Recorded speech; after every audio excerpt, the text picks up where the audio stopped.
सुप्रभातम विद्यार्थियों, आप सभी का संस्कृत की कक्षा में स्वागत है। आज हम सभी भूतकाल में बनने वाले संस्कृत अनुवादों के बारे में पढ़ेंगे। भूतकाल के संस्कृत अनुवादों को समझने के लिए हमें किसी भी धातु के लंग लकार के रूप सिद्धियों की आवश्यकता होती है।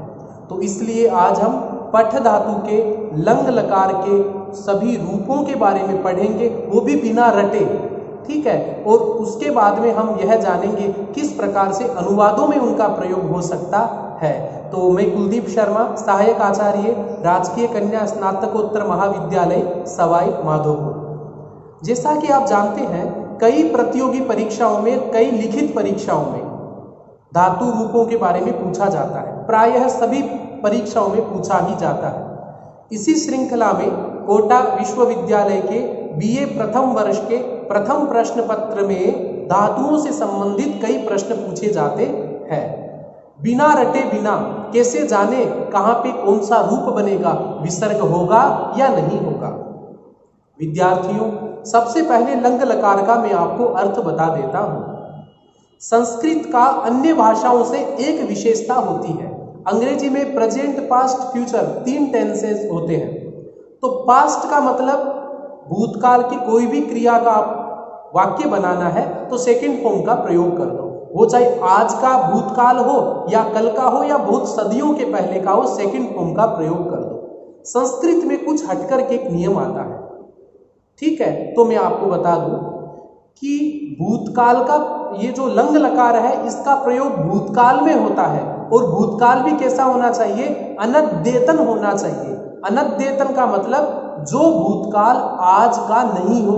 जैसे आज सुबह 5 बजे उठ करके मैंने जो भी क्रियाएं की वो भी भूतकाल हो गई। एक मैंने कल क्रियाएं की थी वो भी भूतकाल हो गई, पर दोनों में अंतर है। समझ में आ गया? जो आज की है उसको बोलेंगे अद्यतन, जो आज की नहीं है उसको बोलेंगे अनद्यतन। तो भूतकाल का प्रयोग आज के भूतकाल में नहीं होगा, अनद्यतन आज के अलावा जो बीत चुका है उसमें लंग लकार का प्रयोग होगा। मैं आपको एक अद्यतन की बहुत अच्छी परिभाषा है बता देता हूं। अतीतायाः रात्रेः पश्चार्धेन, जो बीत गई रात उसका पश्चार्ध रात के 12 बजे के बाद में, जो रात बीत गई, ठीक है। आगामिन्याः पूर्वार्धेन च सहितो, आगामी जो रात आएगी उसके 12 बजे के पहले, ठीक है। इस पूरे टाइम को अद्य, आज कहा जाता है। आज की रात के 12 बजे से लेकर के आज जो रात आएगी उसके 12 बजे के पहले को टाइम को बोलते हैं अद्यतन। समझ में आ गया? और इस टाइम को छोड़ देंगे तो उसको बोलेंगे अनद्यतन। तो अनद्यतन के प्रकार द्वय हो जाते हैं। भविष्यत अनद्यतन भी होता है। एक तो अभी थोड़ी देर के बाद में जो फ्यूचर आएगा, एक कल के बाद आएगा, तो 2 प्रकार के हो गए। इसी प्रकार भूतकाल के भी 2 रूप बनते हैं। एक तो आज वाला भूत, आज में जो क्रियाएं की वो बीत चुका है उसको बोलेंगे अद्यतन भूत। एक जो आज की रात के 12 बजे के पहले जो टाइम है उसको बोलेंगे अनद्यतन। तो सीधी सी बात यही है, लंग लकार का प्रयोग आपको आज के भूत में नहीं करके जो आज की रात के 12 बजे के पहले जो टाइम है उसमें आपको लंग लकार का प्रयोग करना है। अब देखिएगा आप सभी, जैसा कि आप देख पा रहे हैं, लंग लकार के तिप तस जी सिप थस थ मिप वस मस, इन 9 प्रत्ययों की सहायता से, क्योंकि पठ धातु परस्मयी पदी है इसलिए यहाँ पर आत्मनेपद में तय, आताम, जय आदि प्रत्यय नहीं लगेंगे, केवल तिप तस जी आदि प्रत्यय ही लगेंगे। देखिएगा सबसे पहली रूप सिद्धि को, पठ धातु है, तिप प्रत्यय करेंगे। विगत कक्षाओं में हमने कुछ बातें सीखी थी कि लट, लोट, लंग और विधिलिंग ये चारों लकार सार्वधातुक लकार होते हैं और इन सार्वधातुक लकारों के आगे ए आएगा जो शप का रहेगा। समझ में आ गया? तो पठ धातु है, तिप प्रत्यय है। क्या लंग लकार सार्वधातुक लकार है? इसलिए क्या होगा? शप का ए आ जाएगा। तो क्या बनेगा? पठ, ए और तिप का तिप आ गया। समझ में आ गया? तिप में पै चला गया तो क्या बच गया? ती बच गया। तो क्या बन गया? ती ऐसा बन गया, जो हमने पहले ही रूप सिद्धि बना चुके हैं। अब विद्यार्थियों क्या होगा? ये जो ए आता है, ये ए कहां से आता है? तो मैं आपको बता दूं कि एक तो लुंग लकार में, याद रखना, लुंग लकार में, लंग लकार में और नृंग लकार में हमेशा पहले ए आता है, अट का ए आता है, ध्यान रखना, ठीक है। तो ये लंग लकार है, इसलिए सभी रूप सिद्धियों में ए आएगा। आप देख लो, ए पठत, ए पठताम, सब में ए आ रहा है, क्योंकि लंग लकार की खासियत है, विशेषता है कि पहले ए आएगा। अस्तु, उसके बाद में एक बात आपको मैंने बताई थी कि ङित लकार, ऐसे लकार जिनके अंत में ङ की संज्ञा हो, तो लोट लकार था एक, तो लोट में टय होने के बावजूद लोटो लंगवत सूत्र से ङित होता है, ठीक है। उसके बाद में लंग लकार है, उसमें भी ङ की संज्ञा हो रही है। विधिलिंग लकार है, इसमें भी ङ की संज्ञा हो रही है।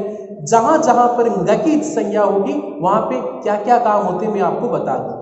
पहला काम यह होगा कि उसमें तस प्रत्यय होगा, उसकी जगह ताम आदेश करना है, थस की जगह तम आदेश करना है, थ की जगह तय आदेश करना है, मिप की जगह अम आदेश करना है। आपको समझ में आ रहा है। उसके बाद में उत्तम पुरुष में स का विसर्ग नहीं होकर के स का लोप हो जाएगा वहां पे।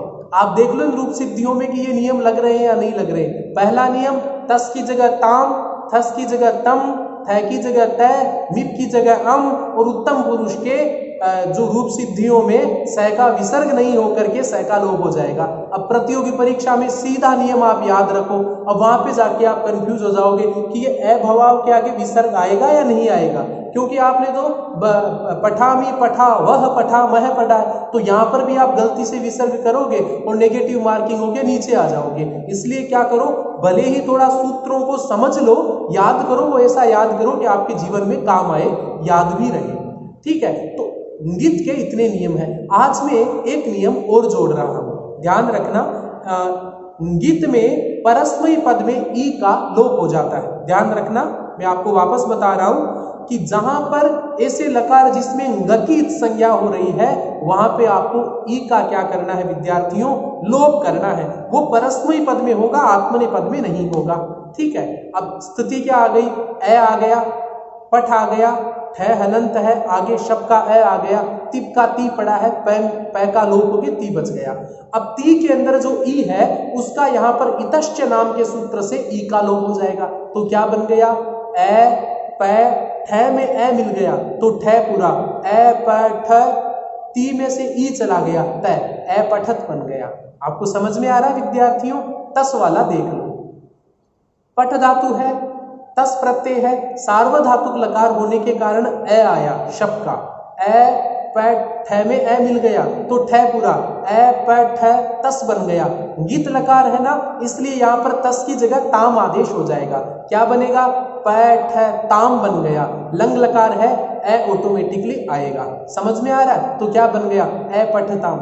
ये नियम आपको सभी लंग लकारों की रूप सिद्धियों में याद रखने हैं। उसके बाद में ए पठन में देखो, पठ धातु झी प्रत्यय, मैंने आपको क्या कहा था कि झ है वो जो प्रत्यय का अवयव है, तो झो अंत सूत्र से अंत आदेश होगा। झ की जगह अंत आदेश हुआ तो झी की जगह अंति आदेश हो गया, तो झी की जगह अंति हो गया। शब का ए आ गया तो क्या स्थिति आई, पठ ए अंति बन गया। लंग लकार है इसलिए आगे ए आएगा, तो क्या बना, ए पठ ए अंति, ऐसा बन गया। समझ में आ रहा है आपके। अब विद्यार्थियों मैंने कहा था जहां जहां पर ङ की संज्ञा हो रही है लकारों में वहां पे ई का तो लोप होगा। देखते ही ई का आपको लोप करना है। ई का लोप हो गया तो अंति में से ई गया तो ए आधा न और तय बचा। आपको समझ में आ रहा है। उसके बाद में क्या होगा विद्यार्थियों, संयोगांत से लोप, अर्थात जहां पे संयोग हो, हलंत वर्णों का संयोग होता है। कैसे, आधा न, हलंत वाला न और हलंत वाला तय, इन दोनों में अंत में कौन सा है, तय है, इसलिए तय का क्या हो जाएगा विद्यार्थियों, लोप हो जाएगा। अतो गुणों से ए मिला के पररूप कर देंगे। तो क्या बन गया, ए पठ, ठ हलंत, ए शब्का और न, ए पठन बन गया। आपको समझ में आ रहा है अच्छे से। ये नियम आपको सभी जगह याद रखने हैं। उसके बाद में आप आगे देखो, पठ धातु सिप प्रत्यय है, ठीक है। शब का ए आएगा, प ठ सिप ऐसा बनेगा। सिप में पै की संज्ञा हलंत्यम, तस्य लोप से लो। अब विद्यार्थियों लंग लकार है इसलिए आगे ए तो आएगा ही, तो क्या बन जाएगा, ए पठ, ठ के बाद में शब का ए और सिप का बच गया सी, पै का लोप हो जाता है इत संज्ञा होके। अब यहाँ पे सी में जो ई है और ङित लकार है, इसलिए ई का क्या हो जाएगा विद्यार्थियों, लोप हो जाएगा। तो क्या बनेगा, ए पठ, ठ में ए मिल गया तो ए पठ ऐसा बन गया, स का विसर्ग कर दिया तो क्या बना, ए पठः बन गया। याद रखना इन नियमों को। उसके बाद में ए पठतम है। अब देखो ए पठतम में क्या होगा, पठ धातु थस प्रत्यय होगा, गीत लकार है, थस की जगह तम आदेश कर देंगे, शब का ए तो आ ही जाएगा और लंग लकार है इसलिए धातु के पहले भी अट का आगम ए आ जाएगा। तो क्या बना, ए पठ, ठ में ए मिल गया, ए पठ ताम बन गया, क्षम्यताम, थस की जगह तम आदेश हुआ तो क्या बना, ए पठ तम बन गया। आप देखो इन नियमों को समझोगे तो ही आप बिना रटे, बिना कंफ्यूज हुए बिना आप याद रख पाओगे और उत्तर भी लिख पाओगे। तो क्या बना, ए पठ तम बन गया। अब थ की जगह क्या आदेश होता है, गीत लकार में तय आदेश होता है। पठ धातु थ की जगह तय आदेश कर दिया, बीच में शब का ए आ गया, ठ पूरा पैठ तय बन गया, लंग लकार इसलिए आगे ए आ गया तो क्या बना, ए पठ तय बन गया। अब विसर्ग आने का सवाल ही नहीं, यहाँ पे न हलंत रहने का सवाल है। ठीक है, आगे देखो ए पठम है, ए पठम में पठ धातु शब का ए आ गया, मिप है, मिप की जगह अम आदेश हो जाता है तो क्या बना, और ए आ गया, लंग लकार है तो ए पठ पूरा आगे अम। ठीक है, तो क्या बनेगा, ए पठम बन जाता है। ए पठम में क्या होता जाता है, ए आ गया, पठ धातु है, ठ में ए मिल गया, ठ पूरा, ए पठ बन गया, आगे अम है। अब ये ठ में से जो ए है, अम का जो ए है, इनको अतो गुणे सूत्र से पररूप मिला देंगे, क्या बना, ए पठम बन गया। उसके बाद में ए पठाव देख लो। अब ए पठाव में विद्यार्थियों क्या होता है कि पठ धातु वस प्रत्यय, ध्यान रखना, पठ धातु वस प्रत्यय, बीच में शप वाला ए आ गया तो ठ पूरा और इधर ए आ गया, लंग लकार इसलिए ए तो आएगा ही। तो क्या बना, ए पठ, ठ में ए मिल गया, ए पठ प्लस वस बन गया। अब वह है वो यही प्रत्याहार में आता है, मैंने कहा था यही प्रत्याहार पर में हो तो पहले वाले ए को दीर्घ कर दो, तो दीर्घ कर दिया तो दीर्घ यही सूत्र से, तो दीर्घ होके क्या बना, ए पठा वस बन गया। स का विसर्ग करोगे या लोप करोगे तो आपके दिमाग में आएगा लंग लकार, तो ङित लकार है, ङ की इत संज्ञा हो रही है और ङित के उत्तम पुरुष में स का विसर्ग होता नहीं है, स का लोप होगा तो क्या बना, ए पठाव बन गया, विसर्ग नहीं आ रहा है। ये परीक्षा में पूछा जा सकता है, यदि आपके माइंड में ये ङित वाला रहेगा तो ये आप सही कर पाओगे, नहीं तो नहीं कर पाओगे। ए पठाम में क्या होगा, पठ धातु शब का ए मस प्रत्यय, मस में मैं है वो यही प्रत्याहार में आता है इसलिए पहले वाले का दीर्घ हो गया तो क्या बना, पठामस बन गया। लंग लकार इसलिए आगे ए आ गया, ए पठामस बन गया। ङित लकार होने के कारण स का लोप हो गया, ए पठाम बन गया, विसर्ग से रहे। इस प्रकार से रूप सिद्धियां हमने बनाई। अब देखो इनका प्रयोग कैसे करना है। जैसे मैंने पुस्तक पढ़ी, मैंने कल पुस्तक पढ़ी, ठीक है, तो अहम, अब देखो अहम के साथ में उत्तम पुरुष का एक वचन आता है ए पठम, अहम ए पठम, हम दोनों ने पढ़ी तो क्या होगा, आवाम ए पठाव, हम सब ने पुस्तक पढ़ी थी। वयम ए पठामा, तुमने पुस्तक पढ़ी। त्वम का युष्मत शब्द के मध्यम पुरुष के एक वचन में आता है तो क्या होगा, त्वम पुस्तकम ए पठः, ठीक है, तुम दोनों ने पुस्तक पढ़ी थी। युवाम पुस्तकम ए पठतम, तुम सबने पुस्तक पढ़ी थी। यूयम पुस्तकम ए पठतय बन गया। समझ में आ रहा, राम ने पुस्तक पढ़ी थी, रामः पुस्तकम ए पठत। दो बालक ने पुस्तक पढ़ी थी, बालको पुस्तकम ए पठताम। बहुत बालकों ने पुस्तक पढ़ी थी, बालकाः पुस्तकम ए पठन। विद्यार्थियों आप देख पा रहे हैं किस प्रकार से यदि आप इनको अच्छे से याद रखते हैं तो आप भूतकाल के अनुवाद आप सरलतया सहजतया आप बना सकते हैं। पर आप ध्यान यही रखना कि जितनी धातुएं हैं इनको आप रटने से बचना। आपके दिमाग में रहना चाहिए सार्वधातुक लकार कौन से हैं, ङ की संज्ञा वाले लकार कौन से हैं, सार्वधातुक लकार में क्या होता है, ङित वाले लकारों में क्या होता है।